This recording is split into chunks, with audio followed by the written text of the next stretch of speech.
ಆತ್ಮೀಯ ವೀಕ್ಷಕರೇ, ನಿಮ್ಮೆಲ್ಲರೂ ಕೂಡ ಸವಿ ಕನ್ನಡ ಯೂಟ್ಯೂಬ್ ಚಾನಲ್ಗೆ ಸ್ವಾಗತ.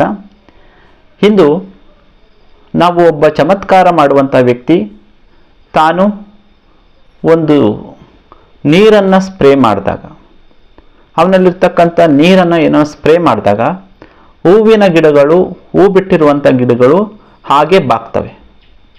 ಆ ಬಾಗುವ ಹಿಂದಿರುವಂತಹ ರಹಸ್ಯವೇನು ಅನ್ನೋದನ್ನು ಈ ವಿಡಿಯೋದಲ್ಲಿ ನಿಮ್ಮೆಲ್ಲರೊಂದಿಗೆ ಹಂಚ್ಕೊಳ್ಬೇಕು ಅಂತಿದ್ದೆ. ಸ್ನೇಹಿತರೆ, ನೀವೆಲ್ಲರೂ ನೋಡ್ತಾ ಇರ್ತೀರ ಅಂದ್ಕೊಳ್ಳಿ. ಒಬ್ಬ ವ್ಯಕ್ತಿ ತನ್ನಲ್ಲಿರ್ತಕ್ಕಂಥ ತಾನು ತಂದಿರುವಂಥ ಒಂದು ದ್ರವವನ್ನು ಅಥವಾ ನೀರನ್ನು ಆ ಹೂವಿನ ಗಿಡಗಳಿಗೆ ಚಿಮ್ಮಿಸ್ತಾನೆ.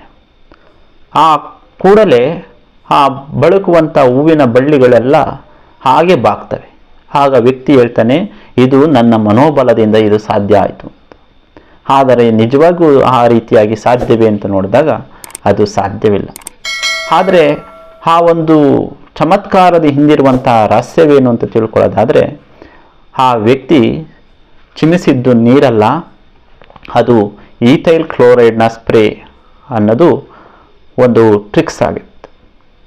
ಅವನು ಚಿಮ್ಮಿಸಿದ್ದು ಈಥೈಲ್ ಕ್ಲೋರೈಡನ್ನು ಬಳುಕುವಂಥ ಹೂವಿನ ಬಳ್ಳಿಗಳಿಗೆ ಚಿಮ್ಮಿಸಿದಾಗ ಅವು ಸ್ವಲ್ಪ ಮಂಪರ ಬಂದಾಗಿ ಹಾಗೆ ಬಾಗ್ತವೆ. ಆಗ ಆ ವ್ಯಕ್ತಿ ಹೇಳ್ಕೊಳ್ತಾನೆ, ಇದು ನನ್ನ ಮನೋಬಲದಿಂದ ಸಾಧ್ಯ ಅಂತ. ಆದರೆ ನಿಜವಾಗಿರ್ತಕ್ಕಂಥದ್ದು ಈಥೈಲ್ ಕ್ಲೋರೈಡು ಆ ಹೂವಿನ ಬಳ್ಳಿಗಳಿಗೆ ತಾಗಿದಾಗ ಅವು ಮಂಪರು ಬಂದಂತಾಗಿ ಬಾಗ್ತವೆ ಅನ್ನೋದು ಈ ಒಂದು ಚಮತ್ಕಾರದ ಹಿಂದಿರುವಂತಹ ರಹಸ್ಯ.